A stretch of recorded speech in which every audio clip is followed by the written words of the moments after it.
is it time? Am I going to be doing this YouTube channel thing forever? And obviously nothing is forever, right? So that's not going to happen. But is it even worth then, if viewership keeps dropping, is it even worth creating YouTube videos? And I had to ask myself the tough questions and look in the mirror and say, maybe focus my attention elsewhere.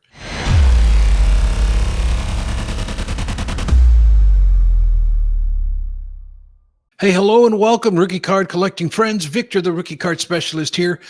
I'm not going to be talking about rookie cards per se today. We're going to give that topic a rest for at least 1 week. But I do want to talk to you today about sports card content on YouTube. There seems to be a lot of chatter. I keep my ear to the rail when it comes to YouTube trends and that sort of thing. And there seems to be a decline of YouTubers that are actually quitting. Speaking of YouTube sports card creators, I want to say thank you to all those who voted for me in the YouTube Sports Card Hall of Fame. I unfortunately did not make the cut this year.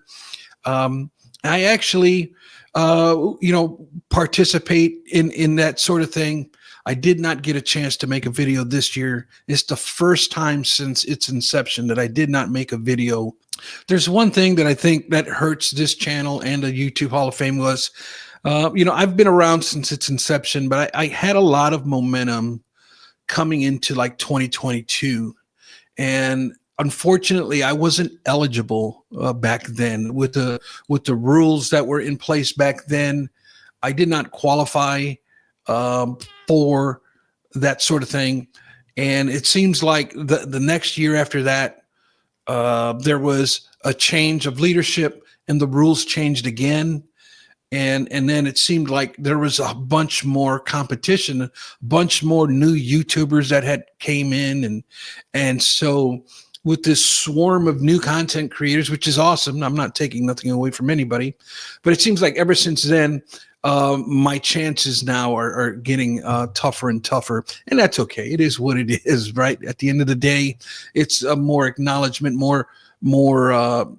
It's just a fun thing that I like to find new channels through this process. I did find a couple of channels that I have never seen before that I seem to enjoy. So for me, I really like it for that reason.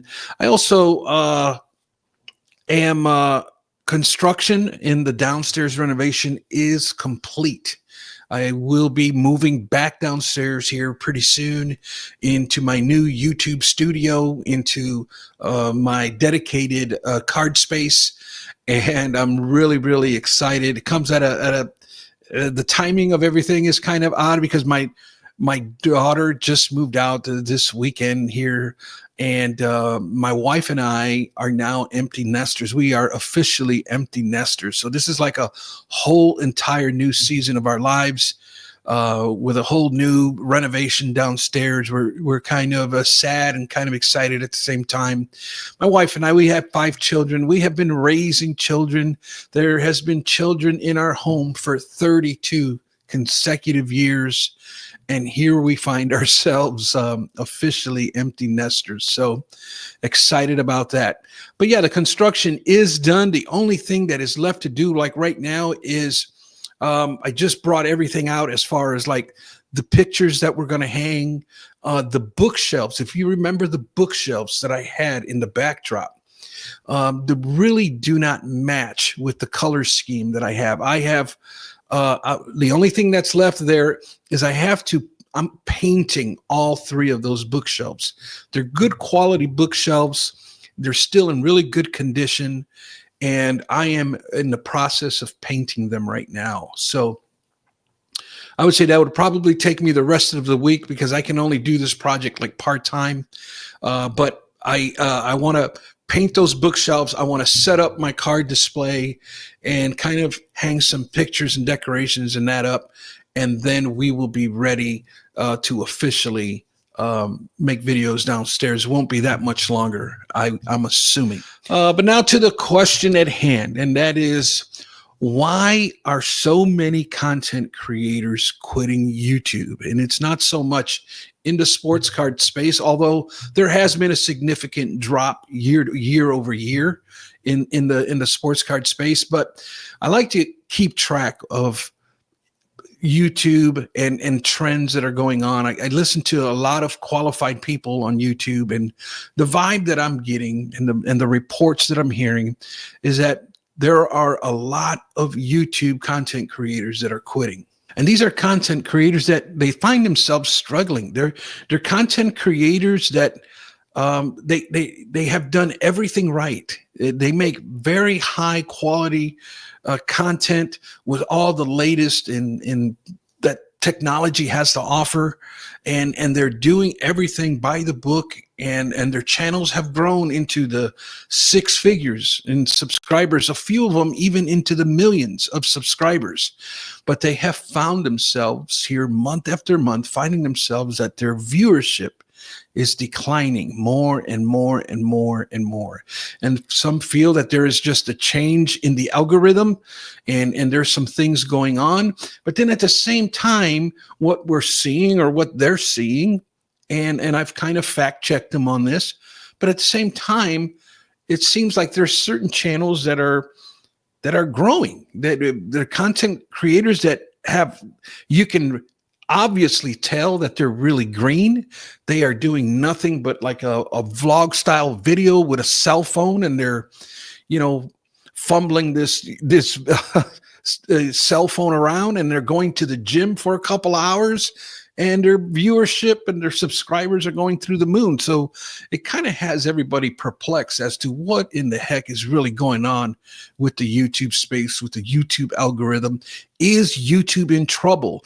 A lot of people seem to think that it's the problem with shorts and TikTok videos and Instagram reels and that sort of thing, that seems to, we're all competing for everybody's attention.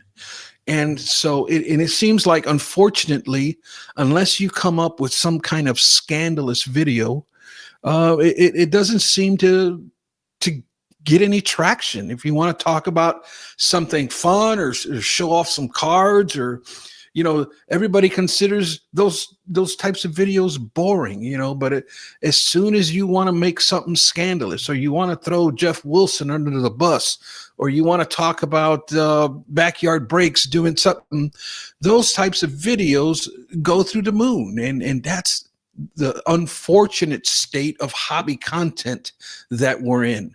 Unless you have some kind of scandal, or unless you're showing, some kind of, I spent $500,000 at this card show, it just, your videos seem to gain no traction. So it seems that is the state of current affairs. Now, all of this is what it gets me to thinking, right? And I did an audit of my channel here in the last 3 or 4 months. I did it at the end of the year in December, and I've kind of gauged it back where I was in December, all through December, all the way into February.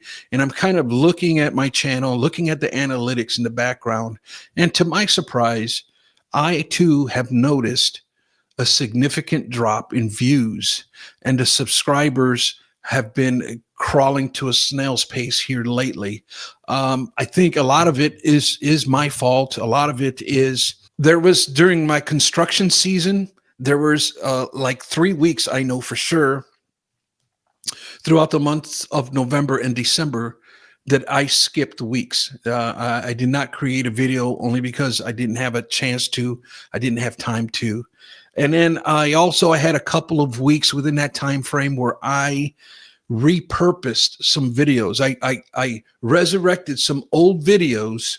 I recorded a short little introduction, and I repurposed older videos. And I come to find out that that's a no-no. You should not do that on YouTube, because it really upsets or confuses the algorithm as to what's going on.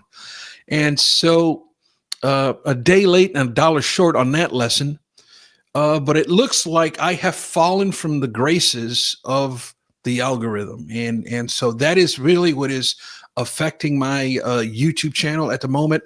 Viewership is down where I typically averaged about 350 to 450 views. I am now under 200. It's very difficult for me to get a video with 200 views. And I think a lot of that is me interrupting the algorithm. So when they talk about consistency, that I believe is key. I have done a great job at being very consistent, doing at least one video every single week. And that I had traction. But now, since I disrupted the algorithm flow of my channel, it seems like I'm having to start over and pay my dues again.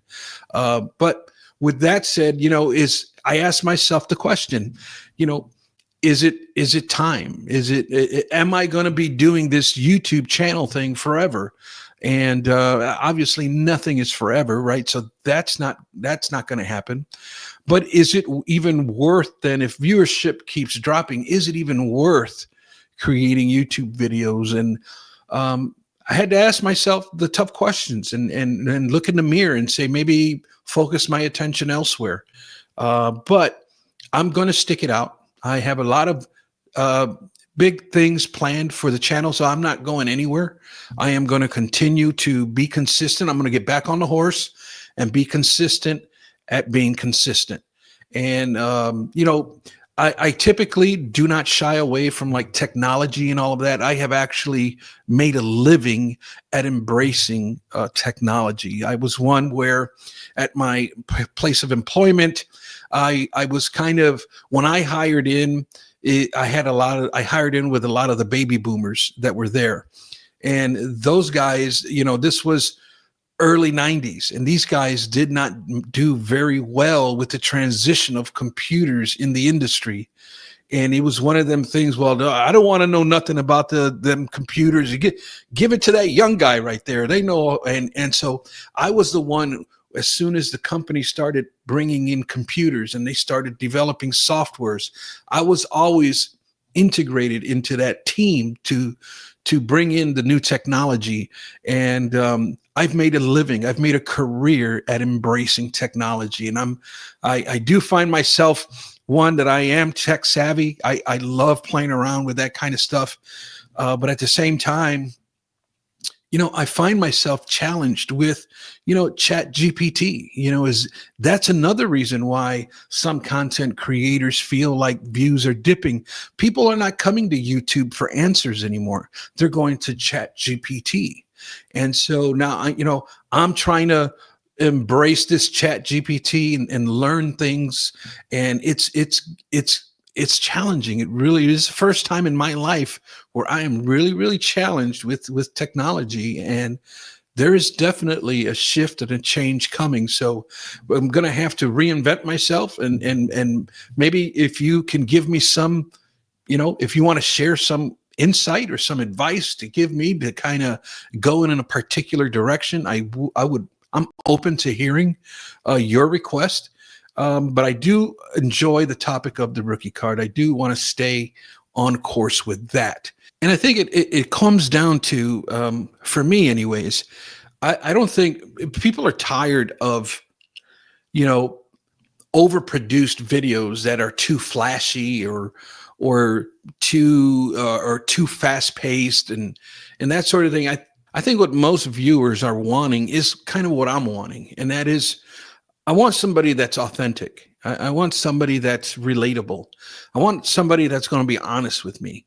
I don't need BS. I don't need flashiness. I don't need overproduction. I just need good content coming from a good heart that is authentic in nature and just be real. And I think that's part. I think people are just tired of the BS, tired of the fakeness that sometimes goes into video production and quality. So I think those are just my thoughts, things that I'm talking out loud.